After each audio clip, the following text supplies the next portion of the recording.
रूस के राष्ट्रपति व्लादिमीर पुतिन प्रधानमंत्री नरेंद्र मोदी के मुरीद हो गए हैं। यही वजह है कि अमेरिका के सख्त टैरिफ के बीच उन्होंने खुले मंच पर न सिर्फ पीएम मोदी की जमकर तारीफ की, बल्कि भारत को अपना जिगरी दोस्त भी बताया। पीएम मोदी को बुद्धिमान नेता बताते हुए पुतिन ने कहा कि पीएम मोदी सबसे पहले अपने देश के बारे में सोचते हैं, यही उनका सबसे अच्छा गुण है। भारत और रूस के बीच विशेष संबंध है। पुतिन ने दावा किया कि भारत पर अमेरिकी राष्ट्रपति ट्रंप की ओर से लगाए गए टैरिफ नाकाम होंगे। साथ ही कहा कि भारत और चीन ऐसे देश हैं जो स्वाभिमानी हैं। भारतीय लोग कभी भी किसी के सामने अपना अपमान स्वीकार नहीं करेंगे। पुतिन ने स्वीकार किया कि अगर भारत रूस से तेल खरीदना बंद कर दे तो उससे 9 से 10 अरब डॉलर का नुकसान हो सकता है। उन्होंने भरोसा जताया कि प्रधानमंत्री नरेंद्र मोदी को वे जानते हैं, वो किसी विदेशी दबाव में नहीं झुकेंगे और न ही कभी ऐसे कदम उठाएंगे।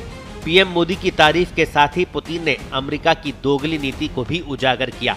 उन्होंने कहा कि अमेरिका खुद रूस से समृद्ध यूरेनियम खरीदता है, लेकिन बाकी देशों को रूसी ऊर्जा से दूर रहने के लिए कहता है।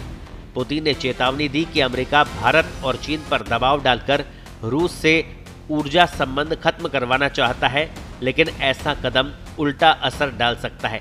पुतिन ने साफ कहा कि रूस का अमेरिकी नेतृत्व वाले नाटो पर हमला करने का कोई इरादा नहीं है, लेकिन अगर यूरोप ने उकसाया तो जवाब निश्चित और कठोर होगा। अगर कोई हमसे सैन्य स्तर पर टकराने की कोशिश करता है तो वो कर सकता है, लेकिन इतिहास गवाह है कि जब जब रूस की सुरक्षा, नागरिकों की शांति, हमारी संप्रभुता और अस्तित्व को खतरा हुआ है, हमने तुरंत और सख्त जवाब दिया है। हमें उकसाने की जरूरत नहीं है। ऐसा कभी नहीं हुआ कि उकसाने वाले के लिए इसका अंत बुरा न हुआ हो। पुतिन ने कहा कि रूस ने कभी सैन्य टकराव की पहल नहीं की, लेकिन हमें कमजोरी नहीं दिखानी चाहिए। कमजोरी दूसरों को प्रलोभन देती है कि रूस पर दबाव डालकर समस्या हल किया जा सकता है। ये कभी संभव नहीं होगा। पुतिन का यह बयान ऐसे समय में आया है जब अमेरिकी राष्ट्रपति डोनाल्ड ट्रंप लगातार भारत पर यूक्रेन युद्ध को बढ़ावा देने और रूस को फंडिंग करने का आरोप लगा रहे हैं। पुतिन की इस साल के आखिरी में भारत की यात्रा करने की खबर भी आ चुकी है। राष्ट्रपति पुतिन की यात्रा से पहले शिखर सम्मेलन की तैयारी और द्विपक्षीय मुद्दों पर चर्चा के लिए रूसी विदेश मंत्री सर्गेई लावरोव के भी भारत आने की उम्मीद है।